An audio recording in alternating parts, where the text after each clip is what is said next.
ಎಲ್ಲರಿಗೂ ನಮಸ್ಕಾರ. ವಿದ್ಯಾರ್ಥಿಗಳೇ, ಕಳೆದ ತರಗತಿಯಲ್ಲಿ ನಾವು ಅಲ್ಲಮನ ವಚನಗಳನ್ನು ವಿಶ್ಲೇಷಣೆ ಮಾಡ್ತಾ ಇದ್ದೆವು. ಈಗಾಗಲೇ 17 ವಚನಗಳನ್ನು ನಾವು ನೋಡಿದ್ದೆವು. ಕಳೆದ ತರಗತಿಯ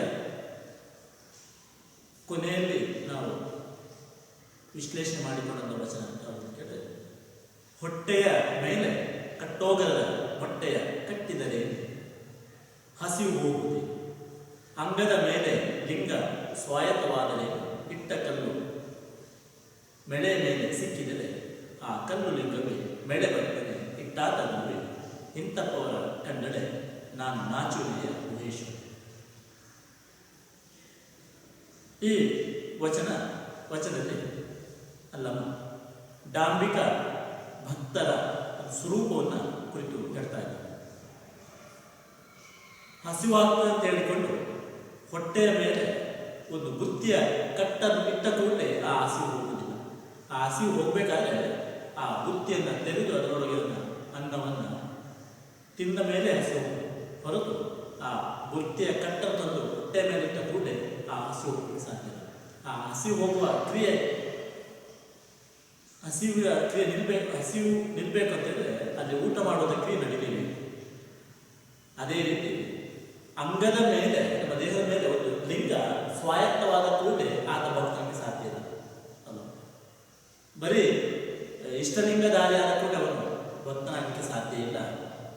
ಯಾಕೆಂದರೆ ಒಂದು ಪೊದೆಯ ಮೇಲೆ ಕೂಡ ಒಂದು ಕಲ್ಲು ಸಿಕ್ಕಾಗುತ್ತೆ. ಆ ಪೊದೆ ಮೇಲೆ ಕಲ್ಲು ಸಿಕ್ಕಾಕೊಂಡಾಗ ಆ ಕಲ್ಲು ಲಿಂಗ ಆಗಲಿಕ್ಕೆ ಸಾಧ್ಯ ಇಲ್ಲ, ಆ ಪೊದೆ ಬದುಕಲಿಕ್ಕೆ ಸಾಧ್ಯ ಇಲ್ಲ. ಮನುಷ್ಯನ ಸ್ಥಿತಿ ಕೂಡ ಹಾಗೆ. ಅದನ್ನು ಲಿಂಗವನ್ನು ಧರಿಸಿಕೊಂಡು ಕೂಡ ಅವನು ಭಕ್ತ ಅಂತ ಹೇಳಲಿಕ್ಕೆ ಆಗುವುದಿಲ್ಲ. ಅದೆಲ್ಲವೂ ಕೂಡ ಬರೀ ಬಹಿರಂಗದ ಆಚಾರಗಳು ಮತ್ತು ವಿಚಾರಗಳು, ಅದರ ಬದಲು ನಮ್ಮ ಒಂದು ಅಂತರಂಗಲಾಗಬೇಕು. ಅಲ್ಲಿ ಆ ಬೆಳೆ ಬರ್ತನೆ ಇಟ್ಟಾಗಲೇ ಇಂಥಪ್ಪವರ ಕಂಡಡೆ ನಾನು ನಾಚಿದೆ. ಅದಕ್ಕೆ ಇಂಥವ್ರನ್ನ ಕಂಡಾಗ ನಾನು ನಾಚಿ, ಅಥವಾ ಇಂಥವ್ರನ್ನ ಕಂಡಾಗ ನನಗೆ ನಾಚೆ ಆಗ್ತದೆ ಅಂತ ಹೇಳಿ ಹೇಳೋದು. ಅದಕ್ಕೆ ಡಾಂಬಿಕ ಭಕ್ತೆಯ ಸ್ವರೂಪವನ್ನು, ಡಾಂಬಿಕ ಭಕ್ತರ ಒಂದು ರೂಪವನ್ನು ಅಲ್ಲಮ್ಮ ಈ ವಚನದಲ್ಲಿ ಹೇಳ್ತಾ ಇದ್ದಾನೆ. ಇನ್ನು ಮುಂದಿನ ವಚನ ಗಮನಿಸಿಕೊಂಡಾಗ, ಎನಗೊಂದು ಲಿಂಗ ನಿನಗೊಂದು ಲಿಂಗ ಮನೆಗೊಂದು ಲಿಂಗವಾಯಿತು, ಹೋಯ್ತಲ್ಲ ಭಕ್ತಿ ಜಲವ ಕೂಡಿ ಉಳಿ ಮುಟ್ಟಿದ ಲಿಂಗವ ಮನ ಮುಟ್ಟಬಲ್ಲದೆ ಮಹೇಶ್ವರ. ಈಗ ಏನಾಗ್ತಾ ಇದೆ, ಎನಗೊಂದು ಲಿಂಗ ನಿನಗೊಂದು ಲಿಂಗ ಮನೆಗೊಂದು ಲಿಂಗವಾಯಿತು. ಹೀಗೇನಾಗ್ತದೆ, ಗುಡಿ ಅಲ್ಲ, ಏನು ಓಣಿಗಳಲ್ಲಿ ಕೂಡ ಇವತ್ತು ನಾವು ಏನು ಹೇಳ್ತೇವೆ, ದೇವಾಲಯಗಳು ಮಾಡ್ತಾ ಇರ್ತವೆ.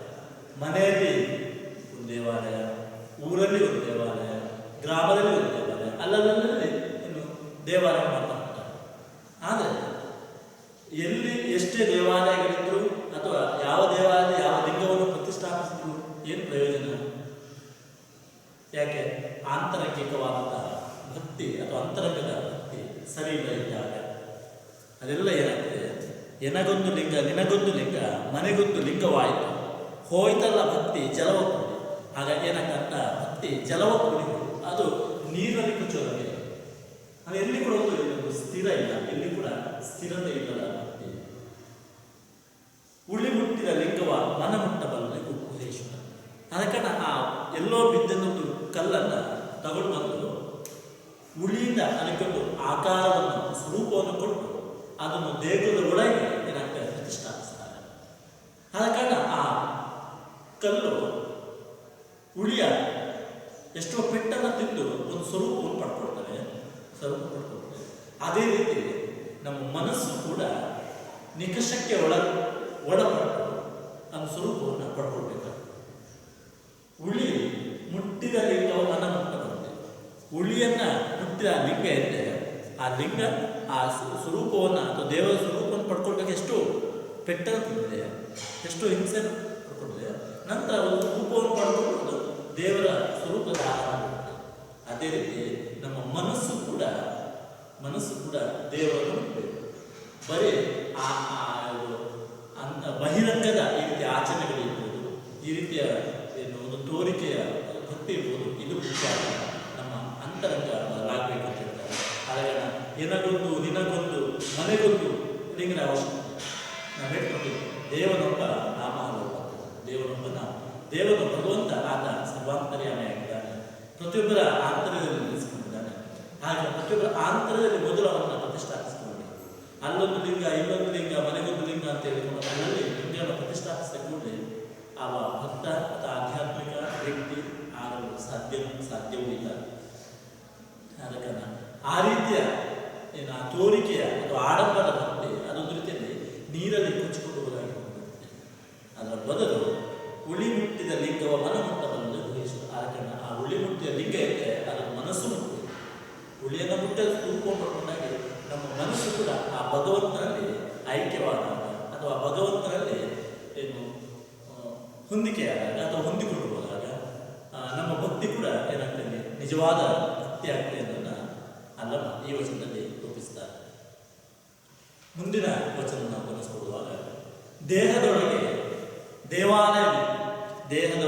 ದೇವಾಲಯವಿತ್ತು ಮತ್ತೆ ಬೇರೆ ದೇವಾಲಯವೇಕೆ, ಎರಡಕ್ಕೆ ಹೇಳಲಿಲ್ಲ ಗುಹೇಶ್ವರ ನೀನು ಕಲ್ಲಾದರೆ ನಾನೇನಪ್ಪ, ನಿರಾಳುವೆಂಬ ಕೂಸಿಗೆ ಬೆಣ್ಣೆ ನಿಕ್ಕಿ ಹೆಸರಿಟ್ಟು ಕರೆದವರಾರು ಅಕಟಕಟ ಶಬ್ದದ ಲಜ್ಜೆಯ ನೋಡ ಗುಹೇಶ್ವರ ನರಿಯದ ಅನುಭವಿಗಳೆಲ್ಲದ ತರಕಡಗಾಡಿ. ಇಲ್ಲಿ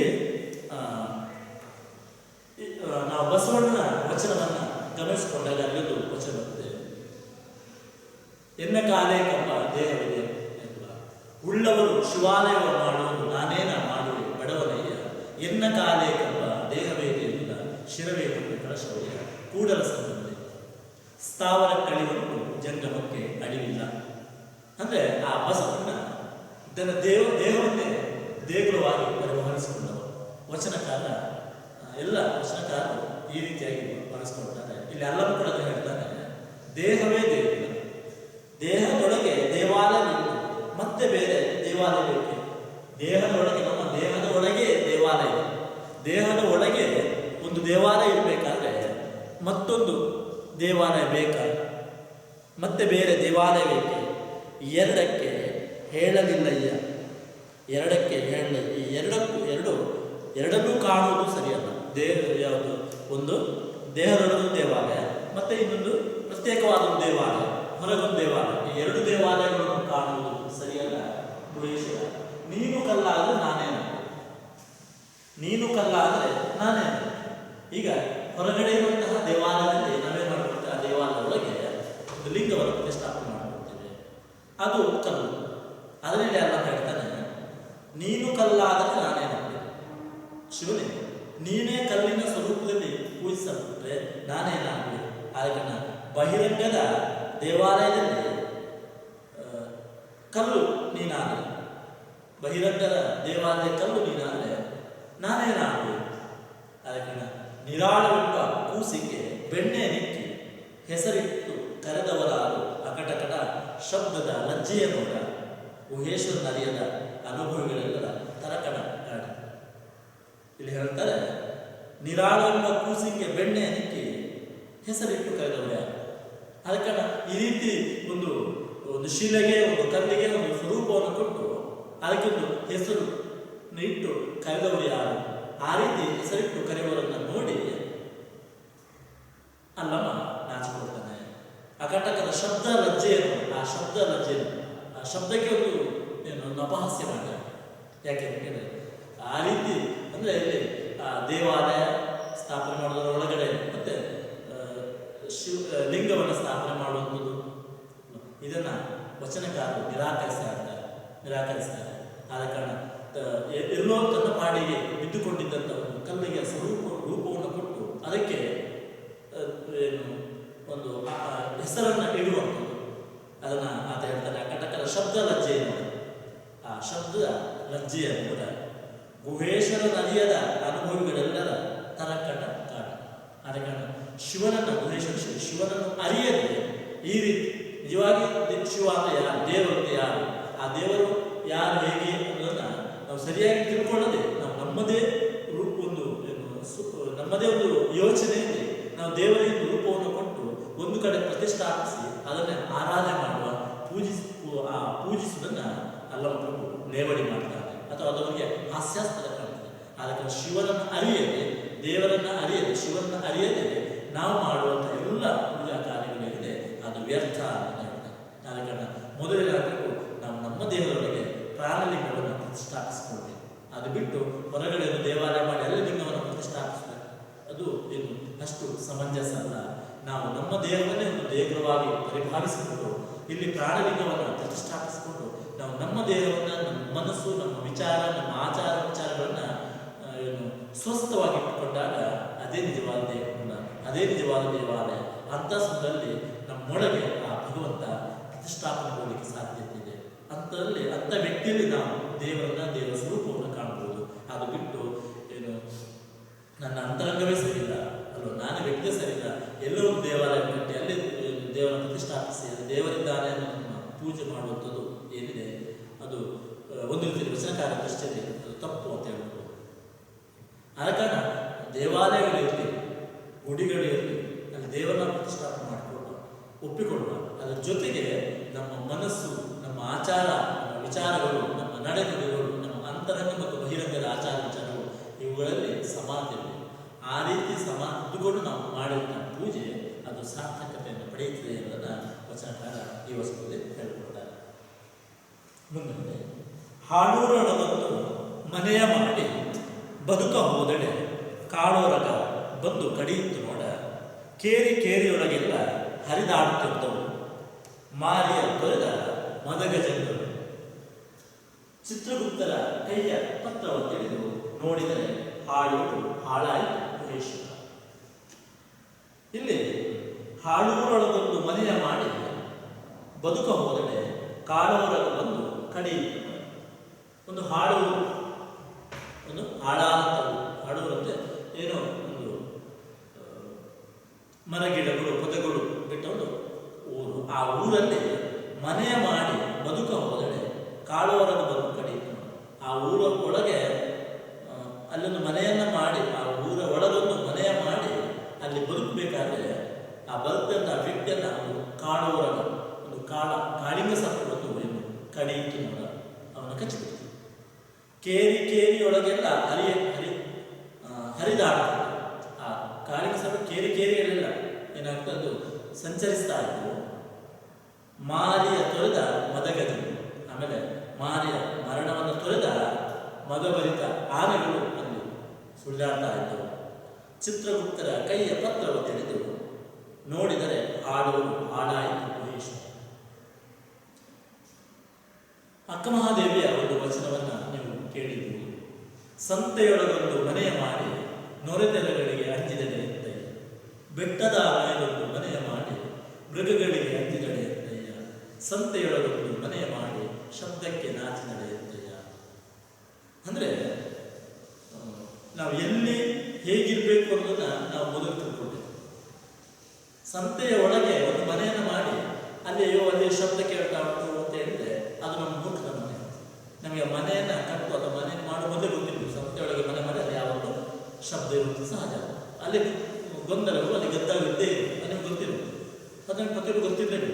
ಹಾಗೆ ಗೊತ್ತಿದ್ದು ನಾವಲ್ಲಿ ಮನೆಯನ್ನು ಮಾಡಿ ಇಲ್ಲಿ ಗದ್ದಲ ಇದೆ ಅಂತೇಳಿ ನಾವು ಹೊಡೆದಾಡಿಕೊಳ್ಳುವಂಥದ್ದು, ಅದು ಬಾಯಿ ಬೆಳೆಯುವಂಥದ್ದು, ಅದು ನಮ್ಮ ಮೂರ್ಖದ ಮನೆ. ಅಥವಾ ಬೆಟ್ಟದ ಮೇಲೊಂದು ಮನೆಯನ್ನು ಮಾಡಿ ಅಲ್ಲಿ ಮೃಗಗಳಿಗೆ ಅಂಜಿದರೆ ಅಂತ ಇದೆ. ಬೆಟ್ಟದಲ್ಲಿ ಮೃಗಗಳಿರುವುದು ಸಹಜ. ನಾವು ಅಲ್ಲಿ ಹೋಗಿ ಮನೆಯನ್ನು ಮಾಡಿ ನಾವು ಮೃಗಗಳಿದ್ದೇವೆ ಅಂತ ನಾವು ಹೆದರ್ಕೊಂಡ್ರೆ ಅದಕ್ಕೆ ಅರ್ಥ ಇಲ್ಲ. ಯಾಕೆ ಅರ್ಥ ಇಲ್ಲ? ಮನೆಯನ್ನು ಕಟ್ಟುವಂತ ನಾವು ಯೋಚನೆ ಮಾಡ್ಕೊಳ್ಬೇಕು. ಆದ ಕಾರಣ ಯಾವುದೇ ಒಂದು ಕ್ರಿಯೆಯಲ್ಲಿ ತೊಡಗುವ ಮೊದಲು ಅದನ್ನು ಯೋಚನೆ ಮಾಡಬೇಕು. ಇಲ್ಲ ಅಂತೇಳಿ ಅದು ನಮ್ಮ ಮೂರ್ಖದ ಮನೆ. ಒಬ್ಬ ಮೂರ್ಖನಾದ ಹೋಗಿ ಅಲ್ಲಿ ಆ ರೀತಿ ಮನೆಯನ್ನು ಕಟ್ಟಿ ನಂತರ ಕಟ್ಟಿದ ಮೇಲೆ ಇಲ್ಲಿ ಅಂಥ ತೊಂದರೆ ಇದೆ, ಇಂಥ ತೊಂದರೆ ಇದೆ ಅಂತೇಳಿ ಹೇಳುವಂಥದ್ದು ಅದು ಸರಿ. ಆದ ಕಾರಣ ಮನೆಯನ್ನು ಕಟ್ಟುವ ಮತ್ತು ಯಾವುದೇ ಕೆಲಸ ಕಾರ್ಯಗಳನ್ನು ಮಾಡುವ ಮೊದಲು ಅದು ಅಲ್ಲಿಗೆ ಒಪ್ಪುವಂಥದ್ದು, ಅದು ಅಲ್ಲಿಗೆ ಪೂರಕಬೇಕು. ಅದನ್ನು ನಾವು ಯೋಚನೆ ಮಾಡಿಕೊಂಡು ಹೇಳಿದಾಗ ಬಹಳಷ್ಟು ಸಂದರ್ಭದಲ್ಲಿ ಆ ಕಾರ್ಯ ಯಶಸ್ಸಾಗ. ಇಲ್ಲಿ ವಚನಕಾರ ಹೇಳ್ತಾರೆ, ಹಾಡೂರೊಳಗೊಂದು ಮನೆ ಒಂದು ಹಾಡೂರು, ಯಾರು ಅಲ್ಲಿ ಹೋಗದೇ ಇರುವಂಥ, ಯಾರು ಬದುಕದೇ ಇರುವಂಥ, ಯಾರು ಮನೆ ಕಟ್ಟ ಇರುವಂಥ ಒಂದು ಊರು. ಅಂಥ ಊರೊಳಗೆ ಹೋಗಿ ಮನೆಯನ್ನು ಮಾಡಿ, ಯಾಕೆಂದರೆ ಆ ಹಾಡೂರು ಅದಾಗುತ್ತೆ ಒಂದು ಪಾಡು ಬಿದ್ದ ಊರಾದಾಗ ಹಾಗಲ್ಲಿ ಮೃಗ, ಪ್ರಾಣಿ, ಪಕ್ಷಿಗಳು, ಹಾವು ಸರ್ಪಗಳು ಅಲ್ಲಿ ವಾಸಿಸ್ತಾರೆ. ಅಂಥ ಒಂದು ಜಾಗದಲ್ಲಿ ಮನೆಯನ್ನು ಮಾಡಿ ಅಯ್ಯೋ ನನಗೆ ಒಂದು ಕಾಡಿನ ಸರ್ಪ ಒಂದು ಕಚ್ಚಿತ್ತು ಅಂತ ಹೇಳಿದರೆ ಅದಕ್ಕೆ ಅರ್ಥ ಇಲ್ಲ. ಯಾಕೆಂದರೆ ಅಲ್ಲಿ ಅವುಗಳು ಇವತ್ತು ಸಾಧ ಅದು ಖರ್ಚು ಸಾಧ. ಆದರೆ ನಾವು ಸ್ವಲ್ಪ ಜಾಗೃತರಾಗಿರ್ಬೇಕು. ಯಾಕೆ ಆಡೋದು ಮನೆ ಮಾಡಬಾರ್ದು, ಅಲ್ಲಿ ಈ ರೀತಿ ತೊಂದರೆಗಳಿದೆ ನಾವು ಮೊದಲು ತಿಳ್ಕೊಳ್ಬೇಕು. ಆಗ ಮುಂದಾಲೋಚನೆ ಇಲ್ಲದೆ ಮಾಡುವ ಕೆಲಸ ಅದೇನಾಗ್ತದೆ, ಅದು ವಿಫಲ ಆಗಿರುತ್ತೆ. ಅಂಥ ಸಂದರ್ಭದಲ್ಲಿ ಆ ವ್ಯಕ್ತಿ ಅನನುಕೂಲವನ್ನು ಅಥವಾ ಕಷ್ಟವನ್ನು, ತೊಂದರೆಯನ್ನು ಅನುಭವಿಸಿಕೊಳ್ತಾರೆ. ಅಷ್ಟು ಮಾತ್ರ ಆ ಕೇರಿಯೊಳಗೆಲ್ಲ ಹರಿದಾಡುತ್ತಿತ್ತು. ಆಮೇಲೆ ಆ ಹಾಡುವಂಥ ಕೇರಿಗಳಲ್ಲಿ ಕೂಡ ಈ ಮದ ಗಜಗಳು, ಮಾರಿಯ ತೊರೆದ ಮದ ಗಜಗಳು, ಅಲ್ಲಿ ಮದಭರಿತ ಆನೆಗಳು ಸುಳಿದಾಡ್ತಾ ಇತ್ತು. ಚಿತ್ರಗುಪ್ತರ ಕೈಯ ಪತ್ರ ತಿಳಿದು ನೋಡಿದರೆ ಹಾಡು ಹಾಳಾಯಿತು. ಚಿತ್ರಗುಪ್ತರು ಯಮಧರ್ಮರಾಯರು ಚಿತ್ರಗುಪ್ತ, ಆ ಚಿತ್ರಗುಪ್ತರ ಕೈಯ ಪತ್ರವನ್ನು ತಿಳಿದು ನೋಡಿದರೆ ಹಾಡುಗಳು ಹಾಳಾಯಿತು, ಹಾಡು ಹಾಳಾಗಿ. ಈಗ ಇಲ್ಲಿ ಈ ರೀತಿಯ ಕೆಲವು ಒಂದು ಪ್ರತಿಮೆಗಳನ್ನು ಕೊಟ್ಟು ಈ ವಚನವನ್ನು ಅಲ್ಲವನ್ನು ನಿರೂಪಿಸ್ತಾನೆ. ಒಟ್ಟು ವಚನದ ತಾತ್ಪರ್ಯ ಶಿವಶರಣರು ಅವರು ಎಲ್ಲಿ ನೆಲೆಯಿರಬೇಕು ಅಥವಾ ಅವ್ರು ಎಲ್ಲಿರಬೇಕು ಅಲ್ಲೇ ಇರಬೇಕು. ಆದ ಕಾರಣ ಏನು ತಿಳುವಳಿಕೆ ಇಲ್ಲದ ಅಥವಾ ಏನು ಒಂದು ರೀತಿಯಲ್ಲಿ ಆಧ್ಯಾತ್ಮಿಕತೆಯ ಒಲವೇ ಇಲ್ಲದ ವ್ಯಕ್ತಿಗಳು ಬಹಳ ಬರೀ ಕೋರಿಕೆಗೆ ಬೇಕಾಗಿ ಅವನು ಶಿವಭಕ್ತರಾಗಲಿಕ್ಕೆ ಹೋದರೆ ಅಥವಾ ಶ್ವಾರಾಧನವಾಗಿ ಕೊಟ್ಟರೆ ಅವನು ಈ ರೀತಿಯ ಸಂಕಷ್ಟಗಳು ಒಳಗಾಗ್ತದೆ.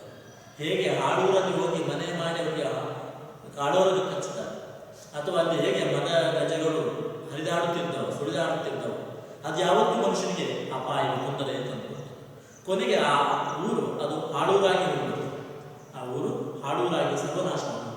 ಅದೇ ರೀತಿಯಲ್ಲಿ ಎಂಥ ಜನಗಳ ಮಧ್ಯೆ ನಾವು ಇರಬೇಕು, ಅದು ಎಂಥ ಜನಗಳ ಮಧ್ಯೆ ನಾವು ನಮ್ಮ ಆಧ್ಯಾತ್ಮಿಕತೆಯನ್ನು ನಾವು ಕಟ್ಟಿಕೊಳ್ಬೇಕು, ರೂಪಿಸಿಕೊಳ್ಬೇಕು ಅನ್ನೋದನ್ನು ವಚನಕಾರ ಈ ವಚನದಲ್ಲಿ ತಿಳಿಸ್ತಾರೆ. ಆದ ಕಾರಣ ನಾವು ಮಾಡುವಂಥ ಯಾವುದೇ ಕೆಲಸ ಕಾರ್ಯಗಳಿರ್ಬೋದು, ಆ ಕೆಲಸ ಕಾರ್ಯಗಳು ಯಶಸ್ಸನ್ನು ಕಾಣಬೇಕು, ಅದು ಸತ್ಫಲವನ್ನು ಕೊಡಬೇಕು ಅಂತಂದರೆ ಆ ಕಾರ್ಯದ ಮೊದಲು ನಾವು ಯೋಚನೆ ಮಾಡಿಕೊಳ್ಬೇಕು, ಯೋಚನೆ ಮಾಡಬೇಕು. ಆದ ಕಾರಣ ಶಿವಭಕ್ತನಾಗುವಂಥವು ಇರಬೇಕು. ಅವನು ಅದೆಲ್ಲವನ್ನು ಅರಗಿಸಿಕೊಳ್ಳುವ ಅಥವಾ ಅದರಲ್ಲಿ ತನ್ನನ್ನು ತೊಡಗಿಸಿಕೊಳ್ಳುವ, ತನ್ನ ಆಂತರಂಗಿಕ ಮತ್ತು ಬಹಿರಂಗದ ಆಚಾರ ವಿಚಾರಗಳ ಸಮಾನತೆಗಳನ್ನು ಮಾತ್ರ ಆತ ನಿಜವಾದ ಭಕ್ತನಾಗುವುದು ಅಥವಾ ಶಿವಶರಣಾಗುವುದು. ಅದೆಲ್ಲ ಅಂತಂದರೆ ತಾನು ನಾಶವಾದ ಜೊತೆಗೆ ತನ್ನ ಪರಿವಾರವನ್ನು, ತನ್ನ ಸಮಾಜವನ್ನು ಅವನು ಸರ್ವನಾಶ ಮಾಡಿಬಿಡ್ತಾನೆ ಅಥವಾ ಅವರನ್ನು ತಪ್ಪು ದಾರಿಗೂ ಹಾಡುದಾರಿಗೂ ಇಳಿದುಬಿಡ್ತಾನೆ. ಅದನ್ನು ನಾವಿಲ್ಲಿ ಗಮನಿಸಬಹುದು. ಮುಂದಿನ ವಚನದಲ್ಲಿ ನಾನು ಘನ ತಾನು ಘನವೆಂಬ ಹಿರಿಯರುಂಟು ಜಗದೊಳಗೆ, ಹಿರಿಯರ ಹಿರಿತನದಿಂದೇನಾಯಿತು, ಕಿರಿದೆಂಬ ಶಬ್ದವೊಳಗಿದ್ದರೆ ಆತನೇ ಆರಣ ಮಹೇಶ್ವರ. ನಾನು ಘನ ತಾನು ಘನವೆಂಬ ಹಿರಿಯರುಂಟು ಜಗದೊಳಗೆ. ನಾನು ಶ್ರೇಷ್ಠ ಅಂತೇಳಿ ನಾವು ಸುಮ್ಮನೆ ಬಡದಾಟ ಮಾಡಿಕೊಳ್ತೇವೆ. ಹಿರಿಯರುಂಟೆ ಜಗದೊಳಗೆ. ಈ ಜಗತ್ತಲ್ಲಿ ಯಾರು ಕೂಡ ಹಿರಿಯರಲ್ಲ. ನಾವು ವಯಸ್ಸಿನಲ್ಲಿ ಹಿರಿಯರಾಗಿರ್ಬೋದು, ಆದರೆ ಜ್ಞಾನದಲ್ಲಿ ನಾವು ಯಾರು ಹಿರಿಯರಲ್ಲ. ಹಿರಿಯತನದಿಂದ ಏನಾಯಿತು, ಹಿರಿಯರ ಕಿರಿದೆಂಬ ಶಬ್ದವೊಳಗಿದ್ದರೆ, ಕಿರಿದೆಂಬ ಶಬ್ದವು ಅಡಗಿದರೆ ಆತನೇ ಅರಣ ಮಹೇಶ್ವರ. ಆದ ಕಾರಣ ಇಲ್ಲಿ ಕಿರಿಯ ಅಂತ ಯಾವುದೇ ಭೇದ ಭಾವ ಇಲ್ಲ.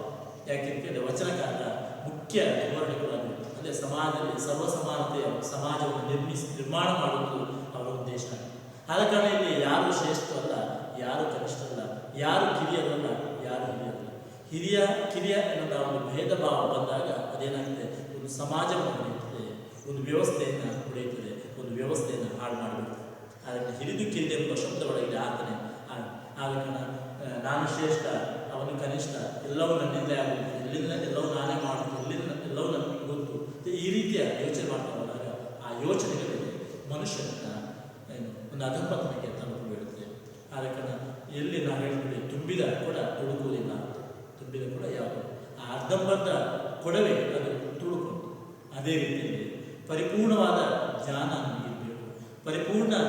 ಪರಿಪೂರ್ಣವಾದ ಜ್ಞಾನವುಳ್ಳವ ನಾನು ಶ್ರೇಷ್ಠ, ಅವನು ಕನಿಷ್ಠ ಅಂತೇಳಿ ಅವರು ಯೋಚನೆ ಮಾಡ್ತಿಲ್ಲ. ಯಾರು ಆ ರೀತಿಯ ಯೋಚನೆ ತೊಡಗಿಸಿಕೊಳ್ತಾರೋ ಅವರು ಒಂದು ರೀತಿಯಲ್ಲಿ ತಮ್ಮ ಅಧಪತನವನ್ನು ತಾವೇ ಬರಮಾಡಿಕೊಂಡಾಗೆ. ಅದಕ್ಕೆ ಇಲ್ಲಿ ನಾನು ಶ್ರೇಷ್ಠ ಯಾವುದೂ ಇಲ್ಲ.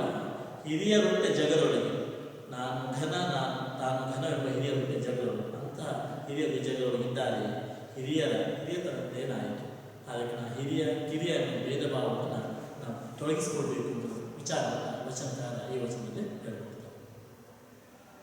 ಮುಂದೆ ನೋಡಿದ್ರೆ ಈ ಭಕ್ತ ಹೇಗಿರಬೇಕು ಅನ್ನೋದು ಮತ್ತೊಂದು ವಚನ ಹೇಳ್ಕೊಡ್ತಾರೆ. ಬಿರುಗಾಳಿ ಬೀಸಿ ಮರ ಮುರಿಯುವಂತೆ ಸುಳಿಯದೆ ತಂಗಾಡಿ ಪರಿಮಳದೊಡಗೂಡಿ ಸುಳಿಯುವಂತೆ ಸುಳಿಯಬೇಕು, ಸುಳಿದಡೆ ನೆಟ್ಟನೆ ಜಂಗಮವಾಗಿ ಸುಳಿಯಬೇಕು, ಸುಳಿದಡೆ ನೆಟ್ಟನೆ ಭಕ್ತನಾಗಿ ನಿಲ್ಲಬೇಕು, ಸುಳಿದು ಜಂಗಮವಾಗಲರಿಯದ ನಿಂದು ಭಕ್ತನಾಗಲರಿಯದ ಉಭಯ ಭ್ರಷ್ಟರನೇ ನಿಂದೆ ಊಹಿಸು. ಇಲ್ಲಿ ಉಭಯ ಭ್ರಷ್ಟ ನೋಡಿ, ಜಂಗಮವಾಗಲರಿಯದ ನಿಂದು ಭಕ್ತನ ಆತ ಜಂಗಮನೂ ಅಲ್ಲ, ಈತ ಭಕ್ತನೂ ಅಲ್ಲ. ಈ ಜಂಗಮ ಭಕ್ತನಾಗಲು ಎರಡೂ ಗೊತ್ತಿಲ್ಲದ ಈ ಉಭಯ ಭ್ರಷ್ಟರಂತ ಉಭಯ ಇಬ್ಬರನ್ನು ಭ್ರಷ್ಟರು ಅಂತೇಳಿ ಒಬ್ಬರು ಢಾಂಬಿಕರು ಅಂತೇಳಿ ಭಾವಿಸ್ತಿರ್ತಾರೆ. ಬಿರುಗಾಳಿ ಬೀಸಿ ಮರವ ಮುರಿಯುವಂತೆ, ಜೋರಾದ ಬಿರುಗಾಳಿ ಬೀಸಿ ಏನಾಗ್ತದೆ ಮರವನ್ನು ಮುಟ್ಟಾಕ್ಬಿಡ್ತದೆ. ಆಮೇಲೆ ಸುಳಿಯದೆ ತಂಗಾಳಿ ಪರಿಮಳದ ಕೂಡಿ ಸುಳಿದು, ಯಾವುದೇ ಸುಳುಹನ್ನೂ ಕೊಡದೆ ತಂಗಾಳಿ ಪರಿಮಳದೊಂದಿಗೆ ಅದು ಸುಳಿಬಂತು. ನಮಗೆ ಪರಿಮಳ ತಂಗಾಳಿ ಅಥವಾ ಗಾಳಿ ನಮಗೆ ಯಾವುದೇ ಸುಳುವನ್ನು ಕೊಡದೆ ಅದೇನಾಗ್ತದೆ ಪರಿಮಳವನ್ನು ನಮಗೆ ಸೂಚಿಸುತ್ತೆ. ಸುಳಿಯದೆ ತಂಗಾಳಿ ಪರಿಮಳದೊಳಗೆ ಸುಳಿದು, ಯಾವುದೇ ರೀತಿಯ ಒಂದು ಸುಳುವನ್ನು ಯಾವುದೇ ರೀತಿಯ ಒಂದು ಸುಳಿವನ್ನು ಕೊಡದೆ ಯಾವುದೇ ರೀತಿಯ ಮುನ್ಸೂಚನೆ ಕೊಡದೆ ಗಾಳಿ ಏನು ಮಾಡ್ತದೆ ನಮ್ಮ ಜೊತೆಗೆ ಅದು ಪರಿಮಳವನ್ನು ತಂಗಾಳಿ ಪರಿಮಳವನ್ನು ಇಟ್ಟುಕೊಂಡು ಅಥವಾ ಪರಿಮಳವನ್ನು ಒಡಗೂಡಿಕೊಂಡದ್ದು ಸುಳಿ ತಂಗಾಳಿ ಬೀಸಿದರು. ನನ್ಗೆ ಗೊತ್ತೇ ಆಗ್ತದೆ ಆ ಪರಿಮಳ ಬರ್ತದೆ ಅನ್ನೋದು ಯಾವ ಸೂಚನೆ ಕೊಡುವುದಿಲ್ಲ. ಗಾಳಿ ತನ್ನೊಂದಿಗೆ ಅದನ್ನು ಹೇಗೆ ಒಯ್ಯುತ್ತದೆಯೋ ಅದೇ ರೀತಿ ಸುಳಿಯಬೇಕು, ಸುಳಿದರೆ ನೆಟ್ಟನೆ ಜಂಗಮವಾಗಿ ಸುಳಿಯಬೇಕು. ಅದೇ ಈ ರೀತಿ ಸುಳಿಯಬೇಕು, ಸುಳಿದರೆ ನೆಟ್ಟನೆ ಜಂಗಮವಾಗಿ ಸುಳಿಯಬೇಕು. ಆಮೇಲೆ ಶಿವಶರಣ ಸುಳಿದಡೆ ನೆಟ್ಟನೆ ಭಕ್ತನಾಗಿ ನಿಲ್ಲಬೇಕು, ಸುಳಿದಾಗ ನೆಟ್ಟನೆ ಭಕ್ತನಾಗಿ ನಿಲ್ಲಬೇಕು. ಹೇಗೆ ಯಾವುದೇ ರೀತಿಯ ಸುಳುವನ್ನು ಕೊಡದೆ ತಂಗಾಳಿ ಪರಿಮಳದೊಡಗೂಡಿ ಅದು ಸುಳಿಯುತ್ತದೋ ಅದೇ ರೀತಿ ಸುಳಿಬೇಕು ಒಬ್ಬ ಭಕ್ತನಾದವ, ಒಬ್ಬ ಜಂಗಮನಾದವ. ಅದಕ್ಕೆ ಸುಳಿದಡೆ ನೆಟ್ಟನೆ ಭಕ್ತನಾಗಿರಬೇಕು. ಅವನು ಭಕ್ತ ಅಂತ ಹೇಳಿಕೊಂಡ ಮೇಲೆ ಅವನು ನಿಜವಾಗಿಯೂ ನೆಟ್ಟನೆ ಭಕ್ತ ಆಗಿರಬೇಕು. ಅದಕ್ಕೆ ಯಾವುದೇ ರೀತಿಯ ಸುಳುಹುಗಳು ಬೇಡ. ನಾವು ಭಕ್ತ ಅಂತೇಳಿ ತೋರಿಸಿಕೊಳ್ಳುವಂಥ ಯಾವುದೇ ರೀತಿಯ ಬಹಿರಂಗವಾದ ಯಾವುದೇ ರೀತಿ ಅದಕ್ಕೆ ಸೂಚನೆಗಳು ಬೇಡ. ಅವನ ಅಂತರಂಗದಲ್ಲಿ ಅದು ನೆಲೆಗೊಂಡಿರಬೇಕು. ಅದಕ್ಕೆ ಬಹಿರಂಗದ ಎಲ್ಲ ಆಚರಣೆಗಳನ್ನು ವಚನಕಾರ ನಿರಾಕರಿಸಿ ಹೇಳ್ತಾರೆ. ಹೇಗೆ ತಂಗಾಳಿ ಯಾವುದೇ ರೀತಿಯ ಸುಳುವನ್ನು ಕೊಡದೆ ತನ್ನೊಂದಿಗೆ ಪರಿಮಳವನ್ನು ಅದು ಸೂಸಿಕೊಂಡು ಬರ್ತದೋ ಸುಳಿಯುತ್ತದೋ ಅದೇ ರೀತಿ ಭಕ್ತನಾದವನು ಯಾವುದೇ ರೀತಿಯ ಅವನಿಗೆ ಬಹಿರಂಗದ ಯಾವುದೇ ರೀತಿಯ ಮುದ್ರೆಗಳು ಅಥವಾ ಬಹಿರಂಗದ ಯಾವುದೇ ರೀತಿಯ ಕುರುಹುಗಳು ಬೇಕಾಗಿಲ್ಲ. ಅವನ ಅಂತರಂಗ ಪರಿಶುದ್ಧವಾಗಿ ಸಾಕು, ಅಥವಾ ಅಂತರಂಗದಲ್ಲಿ ಅವೆಲ್ಲವೂ ಒಳ್ಳೆಯ ಸದ್ವಿಚಾರಗಳನ್ನು ಇಟ್ಟುಕೊಂಡು ಸಾಕು, ಅವನೇ ನಿಜವಾದ ಭಕ್ತ ಆಗಲ್ಲ. ಆಮೇಲೆ ಜಂಗಮವೂ ಹಾಗೆ, ಜಂಗಮ ಅಂದರೆ ಶಿವಶರ, ಆ ಜಂಗಮನು ಕೂಡ ಹಾಗೆ ಅವನು ನೆಟ್ಟಗೆ ಜಂಗ ಆಗಬೇಕು. ಅದು ಬಿಟ್ಟು ಬರೀ ತೋರಿಕೆ ಅಥವಾ ಆಡಂಬರದ ವಿಚಾರಗಳನ್ನು ಮಾಡ್ತಾ ತಾನು ಜಂಗಮ ಅಥವಾ ತಾನು ಭಕ್ತ ಅಂತೇಳಿ ತೋರಿಸಿಕೊಳ್ಳುತ್ತಾನೆ, ಅಗತ್ಯ ಇಲ್ಲ. ಹೀಗೆ ನಿಲ್ಲಬೇಕು. ಸುಳಿದು ಜಂಗಮವಾಗಲರಿಯದೆ ನಿಂದು ಭಕ್ತನಾಗಲರಿಯದೆ. ಅದಕ್ಕೆ ಸುಳಿದು ಜಂಗಮನಾಗಲಿಕ್ಕೂ ಗೊತ್ತಿಲ್ಲ, ಆಮೇಲೆ ನಿಂತು ಭಕ್ತನಾಗಲೂ ಅರಿಯದ ಉಭಯ ಭ್ರಷ್ಟನೇನೆ. ಇವರಿಬ್ಬರು ಕೂಡ ಭ್ರಷ್ಟರು ಅಂತ ಹೇಳ್ತಾರೆ. ಅದಕ್ಕೆ ಸುಳಿದು ಜಂಗಮ ಆಗಲಿಕ್ಕೆ ಅವನು ಗೊತ್ತಿಲ್ಲ, ನಿಂತು ಭಕ್ತನಾಗಲ್ಲ, ನಿಂತು ಅವನು ಭಕ್ತನಾಗಲ್ಲ.